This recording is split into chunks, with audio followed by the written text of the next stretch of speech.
Scam पे तारीख पे अभी 4 जो कॉलेजेस राउंड 1 काउंसलिंग वापस से हो सकते वैलिड नहीं, एससी कैटेगरी उनको कैंसिल कर दिया जाएगा। एनसीआर मेरिट का वापसी।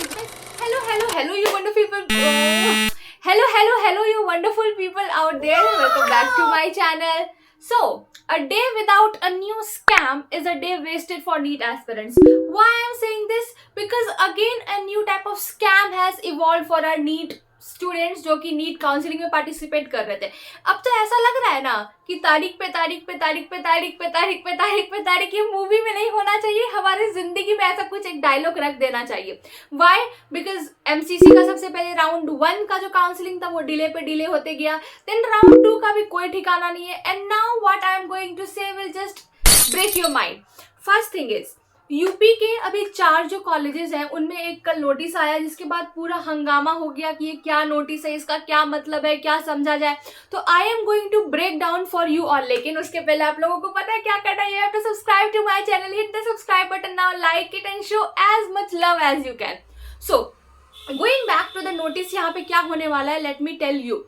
नोटिस में आया था कि कुछ ऐसे 4 कॉलेजेस हैं जिनका जो मान्यता है, मतलब उन लोगों ने जो राउंड 1 में ये अभी तक जो सीट अलॉटमेंट करते आए हैं वो अब से वैलिड नहीं रहेगा। वो इलाहाबाद कोर्ट ने ऐसा नोटिस निकाला। ये आते के साथ बहुत सारे बच्चों में ऐसा होता है ना, खलबली मच गया कि कौन से 4 कॉलेज है, ये क्या है, नहीं है, सीट अलॉटमेंट हुआ है, क्या होगा। तो let me break down it for you all. तो वो जो 4 कॉलेज हैं वो है कन्नौज, अंबेडकर नगर, जालौन एंड सहारनपुर। ये 4 कॉलेजेस हैं और ये चारों गवर्नमेंट मेडिकल कॉलेजेस हैं। अब इनमें इशू क्या हुआ? इशू ये हुआ कि अकॉर्डिंग टू इंडियन कॉन्स्टिट्यूशन कोई भी जो इंडिया में बॉडी है या फिर कोई भी जो कॉलेज है, एजुकेशनल इंस्टीट्यूशन है, वो सब में आप 50% से ज़्यादा रिजर्वेशन नहीं कर सकते हैं। आप मैक्सिमम 50% ही रिजर्व कर सकते हैं सीट को। लेकिन इन चारों कॉलेजेस में जो रिजर्वेशन थी वो 79% तक चली गई थी। मतलब इन कॉलेजेस में टोटल सीट्स जो अलॉट हुए थे वो 100 सीट्स थे। उन 100 सीट्स में इन लोगों ने मैं बताती हूँ आप लोगों को, एससी के लिए सबसे पहले तो उस 100 सीट्स में जो 15 सीट्स होते हैं वो ऑल इंडिया में चले जाते हैं, तो उस पर तो स्टेट का कोई हक नहीं रहता।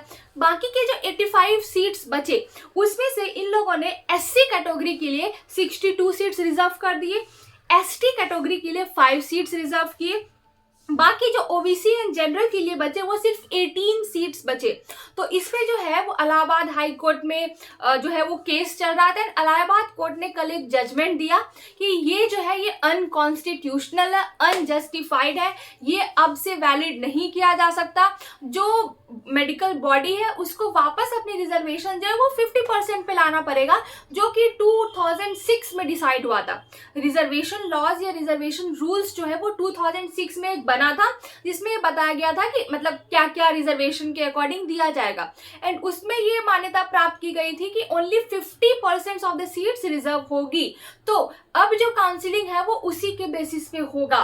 एंड उस नोटिस में जो सबसे चौंका देने वाला पॉइंट है वो ये था कि जो ऑलरेडी राउंड 1 में सीट अलॉट हो चुकी है, जो एडमिशन हो चुका है, उनको कैंसिल कर दिया जाएगा।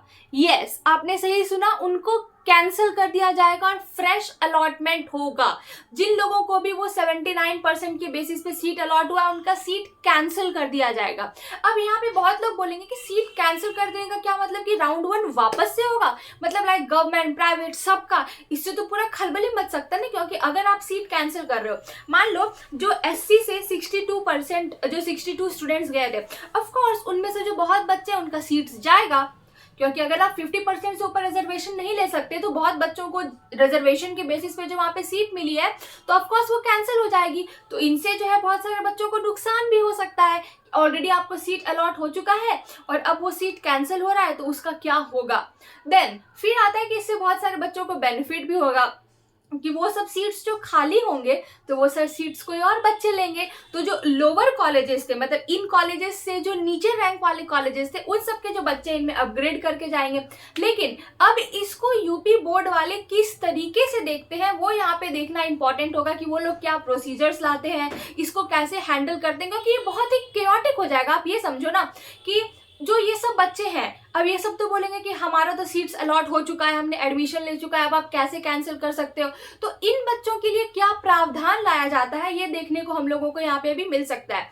या फिर जो नए बच्चे इसमें एडमिशन लेंगे तो वो लोग तो ऑलरेडी कहीं और एडमिशन ले चुके होंगे राउंड 1 में, तो अब वो लोग जो राउंड 1 में एडमिशन ले चुके हैं तो वो लोग वहां सीट खाली करेंगे, वो लोग इसमें लेंगे, फिर जो वहां सीट खाली हुई है उस पर कुछ और बच्चे आएंगे।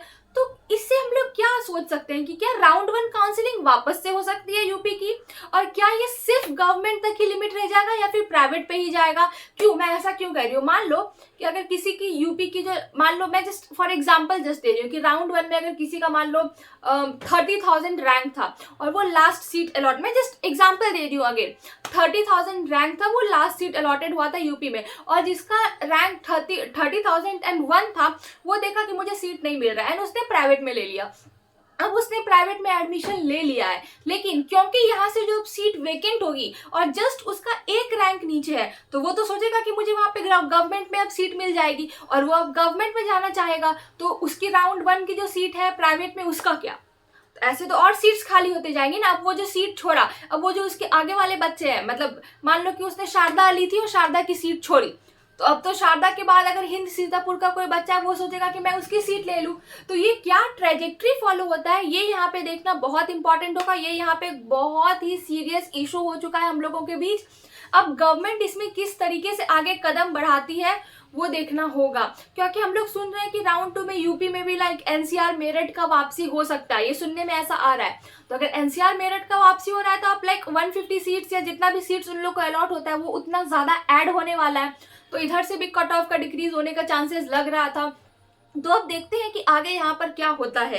ये तो बात हुई यूपी की, और कल फिर से यूपी में मैंने मैं नाम नहीं लूंगी, लेकिन बहुत ही सीनियर काउंसलर है, मैं उनके वीडियोस बहुत देखती हूँ, एंड उन्होंने कल ऐसा बताया था कि यूपी में एक और टाइप का स्कैम चल रहा है, that is freedom fighter reservation scam. मतलब यूपी में रिजर्वेशन दिया जाता है उनको जिनके दादा या फिर पापा थे, नहीं दादा लाइक फ्रीडम फाइटर थे, या दादी या कोई भी जो ब्लड है वो फ्रीडम फाइटर थे, तो उन लोगों को कुछ रिजर्वेशन दिया जाता है इन जीएमसी। एंड ऐसा पाया गया कि टोटल जो है 88 सीट्स अलॉट होने वाले थे फ्रीडम फाइटर के ऊपर, जिसमें कि 71 जो सीट्स अलॉटमेंट हुई है, 71 बच्चों का जो डॉक्यूमेंट है वो फेक पाया गया है। ठीक है, ये राउंड 1 की मैं बात कर रही हूँ कि 71 का जो डॉक्यूमेंट है वो फेक पाया गया है, उन लोगों का एडमिशन कैंसिल कर दिया गया है, तो वहां से भी 71 सीट्स जो है वो खाली हो रही है, तो उनको भी फिल करना है। तो अब यहाँ पे देखना ये होगा कि सरकार कैसे आगे कदम बढ़ाती है। उसके बाद फिर हम लोग आते हैं यहाँ पे बिहार के ऊपर कि बिहार में क्या चल रहा है। मैं उसी सर का फिर से नाम लूंगी कि उस सर ने आज एक बहुत ही इंपॉर्टेंट वीडियो बनाया है कि भाई यार, अगर हमसे लाइक कुछ महीने पहले कोई कहता था ना कि सीट बिक जाते हैं, कोई बड़े आदमी है वो सीट खरीद लेते हैं, किसी चीज में ट्रांसपेरेंसी नहीं है, ऐसा होता है, तो लाइक मैं डांट देती थी, मैं बोलती थी लाइक अरे कॉन्स्टिट्यूशन का मूर्त थे हम कि हाथ में कॉन्स्टिट्यूशन लेके घूम रहे हैं, आरजी नहीं बाकी कोई और हाथ में कॉन्स्टिट्यूशन लेके घूम रहे हैं कि नहीं हमारा कॉन्स्टिट्यूशन सर्वे पर ही है, उसके अलावा कुछ नहीं हो सकता, सब कुछ सही है। ऐसा नहीं होता है। मेरी आंखें खुल गई है, आप भी अपनी आंखें खोलो, सच में सीट बिकते हैं। लिटरली गवर्नमेंट कॉलेजेस के, गवर्नमेंट जॉब्स के सीट जो है वो बिकते हैं। और आप बोलोगे कि ये बिकने का कैसा मतलब है, क्या मतलब है, तो आप सिंपल सोचो, पिछले साल नीट में क्या हुआ था, पेपर लीक। अब जिन लोगों ने पेपर लीक किया या जिसने भी वो एग्जाम मतलब वो पेपर को लीक करवाया या जिसने भी वो पेपर खरीदा, वो अच्छे नंबर लेके आया, वो जीएमसी चला जाएगा, तो उन लोगों ने तो सीट ही खरीदा ना, सीट बिक गया। अब आप इस बार सोचो, जो ये फ्रीडम फाइटर वाला रिजर्वेशन का स्कैम किए, फेक डॉक्यूमेंट्स बनवाए, वो लोग भी तो सीट खरीद लिए ना। वो लोग सीट कैसे खरीदे, वो लोग रिजर्वेशन का डॉक्यूमेंट बना लिए, उन लोगों के कुछ नंबर कम थे, लेकिन नहीं, रिजर्वेशन की वजह से उन्हें जीएमसी मिल गया, तो ऑफकोर्स उन लोगों ने सीट खरीद लिया। अब जिन लोगों ने फेक पीडब्ल्यूडी कैंडिडेट्स का सर्टिफिकेट बनवाया, वो लोग एकदम परफेक्टली नॉर्मल थे, कोई इशू नहीं था उन लोगों के बॉडी में, लेकिन उन लोग का दिल थोड़ा सा भी नहीं घबराया। लाइक उनके जो पापा थे, मम्मी थे, पुत्र मोह में और पुत्री मोह में आकर इतना बड़ा गुनाह कर बैठे कि उन लोगों को भी नहीं पता है।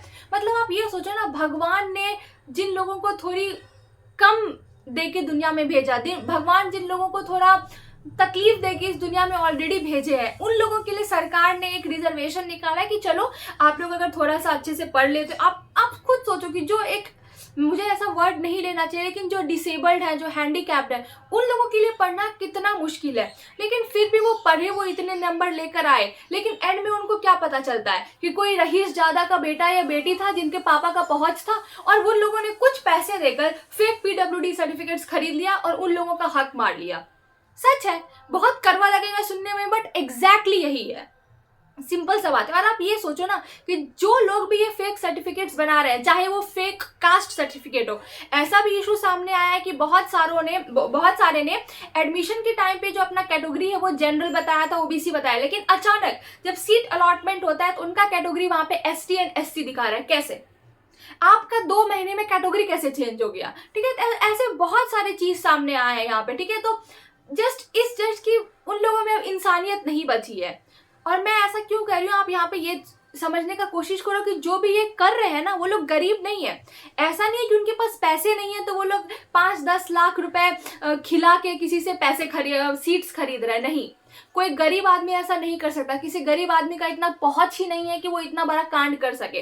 ये सब अमीर लोग करते हैं। उन लोगों के पास पैसे हैं, लेकिन फिर भी पैसे के लोग होते हैं ना, पैसे के अमीर, दिल के गरीब टाइप के इंसान सीट खरीद लेते हैं कुछ पैसे बचाने के लिए, किसी का हक मार के। ठीक है, तो मैं लास्ट में हमेशा कहती हूँ ना कि भगवान है ऊपर, भगवान सबका देखता है। तो अगर वो लोग ऐसा किए हैं तो भगवान है ऊपर, बस मैं इतना ही कहूंगी। किसी के साथ इस दुनिया में आज तक बुरा नहीं हुआ है अगर वो लोग अच्छा किया, और अगर कोई बुरा किए अभी अच्छा भी हो रहा है तो भगवान है, बस यही। तो आप निश्चिंत रहिए, अगर आप कोई बुरा नहीं किया तो आपका सीट कहीं नहीं जाएगा। और अभी जो भी टेंशन का माहौल चल रहा है वो देखते हैं क्या होता है। जैसे भी कोई यूपी का अपडेट्स आता है या फिर बिहार का कोई अपडेट आता है कि अभी उन लोग क्या करने वाले हैं, उस पर हम लोग देखते हैं। फिर MCC का भी अब पता नहीं है MCC इतना क्यों डिले किया जा रहा है, गॉड नोज क्या चल रहा है। मतलब राउंड 1 में तो NRI वाला सारा कैंडिडेट का चक्कर वहां पे खत्म हो गया था, अब वो राउंड 2 बार बार क्यों डिले किया जा रहा है? It's just beyond imagination. इस बार कुछ सही चल ही नहीं रहा है।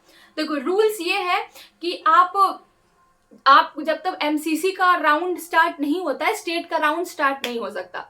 लेकिन राउंड 1 में क्या हुआ, जब तक MCC ने राउंड 1 स्टार्ट किया अपना, उसके पहले कुछ स्टेट्स अपना रिजल्ट तक निकाल चुके थे। राउंड 2 में भी वही हो रहा है। MCC का भी राउंड 2 का कोई अता पता नहीं है, लेकिन बंगाल ने राउंड 2 स्टार्ट कर दिया है। आप देखो कि बिहार ने राउंड 2 स्टार्ट कर दिया है और कुछ स्टेट्स ने राउंड 2 स्टार्ट कर दिया। तो इस पर कुछ भी रूल्स के अकॉर्डिंग हो ही नहीं रहा है। रूल तो ये है कि आप राउंड 2 के पहले कॉलेज स्टार्ट नहीं कर सकते, लेकिन एक नोटिस सर्कुलेट किया जा रहा है कि सर्कुलेट हुआ है, मतलब बच्चों को लिटरली ईमेल आया है कि आपका जो कॉलेज है वो 5 सितंबर से, मतलब 3rd to 5 सितंबर से स्टार्ट हो रहा है। तो how is that possible? Round 2 के पहले आप कॉलेज स्टार्ट ही नहीं कर सकते, क्योंकि मैक्सिमम बच्चे जो है वो अपग्रेड में जा रहे हैं, तो वो कॉलेज कैसे जाएंगे? ठीक है, तो ये सब बहुत ही इरेगुलरिटीज है इस बार। कुछ भी कहना it's beyond imagination this time. So आज का वीडियो यही था। अगर कुछ भी अपडेट आता है तो मैं आप लोगों को जरूर बताऊंगी। तब तक के लिए please like and subscribe to my channel. Bye bye.